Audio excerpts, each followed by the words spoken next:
Bonsoir, j'espère que vous allez bien. Et l'autre fois, nous avons parlé de la structure haussière et la structure baissière. Et on avait dit que une structure est dite haussière lorsque les plus hauts sont de plus en plus hauts. Et elle est baissière lorsque les plus bas sont de plus en plus bas et les plus hauts de plus en plus bas. Alors là, nous allons parler également de la ligne des tendances. Et là, nous allons parler du canal des tendances. Alors, le canal des tendances, c'est juste le fait de pouvoir relier, par exemple, sur une structure haussière, relier les plus hauts et les plus bas. Ok. C'est-à-dire, nous mettons les prix dans un canal. Voilà, comme ça, mettons les prix dans un canal. Voilà, et là, voilà. Alors, dans ce cas ici, c'est juste le fait de relier, vous reliez vos plus bas et vous reliez également vos plus hauts. Mais ici, comme j'avais dit, lorsqu'une tendance elle est haussière, il faudrait toujours attendre que les prix reviennent sur notre ligne de tendance comme ça. Là, les prix reviennent ici pour pouvoir espérer prendre un achat là. Pourquoi? Parce que par le passé, les prêts à réagir là et là. Ok.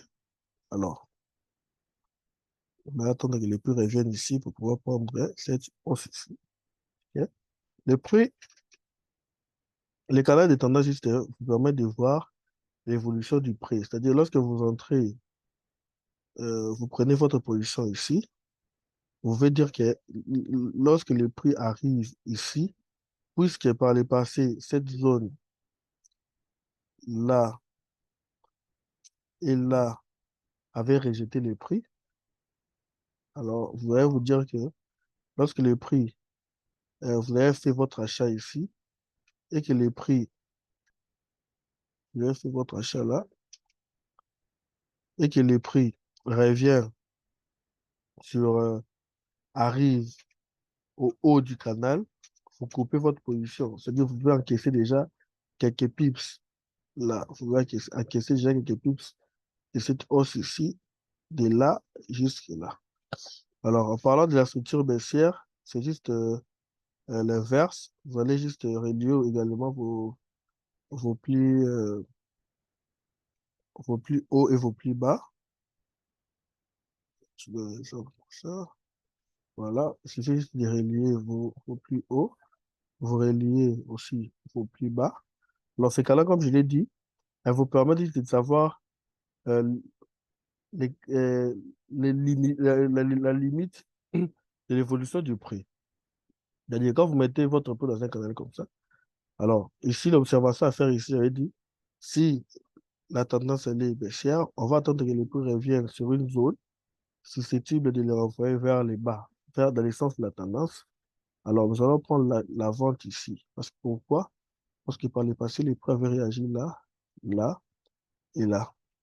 D'accord? Alors, lorsque vous prenez votre vente là, l'idéal serait de sortir avant que le prix atteigne cette, les bas de l'autre ligne de tendance. Pourquoi? Et de l'autre canal de tendance. Pourquoi? À tout moment, le prix pourrait être rejeté. À moins qu'il casse, le prix pourrait être rejeté vers le haut parce que on avait eu des réactions aussi par le passé, là et là. Donc, si tu entres dans ta position ici, je vais vous montrer comment entrer dans la position. Dans la prochaine vidéo, entrer, vous allez sortir là. Ok. Là. J'espère que j'ai été clair. Alors, nous pouvons maintenant aller sur le graphique et essayer de donner quelques exemples là-dessus. Bien. Alors, nous sommes là. Vous pouvez observer que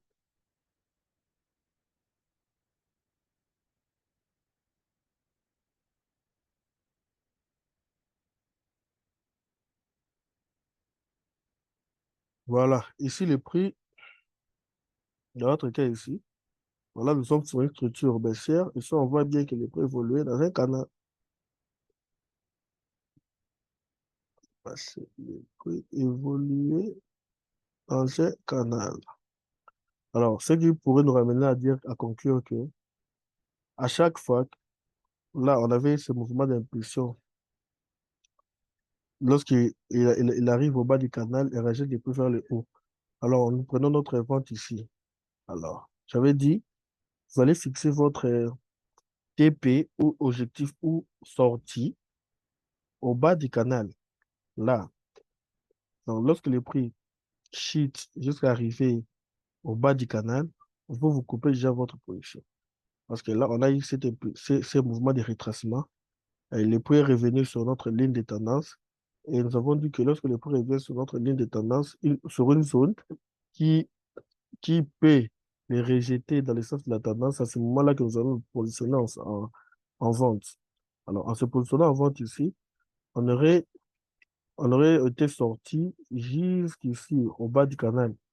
C'est-à-dire parce que nous allons sortir ici pourquoi? Cette zone du bas du canal peut à tout moment rejeter les prix vers le haut. C'est ce qui s'est passé. Vous voyez que nous sommes revenus sur notre ligne de tendance ici, haut. Si nous prenons celle ici, et dans le bas du canal, il y a toujours, le bas du canal provoque en fait un mouvement de retracement. Le haut provoque un mouvement d'impulsion. Le bas du canal provoque un mouvement de retracement. Alors, il serait plus judicieux pour nous de pouvoir, comme je l'ai expliqué dans l'image, comme je l'ai expliqué dans l'image ici,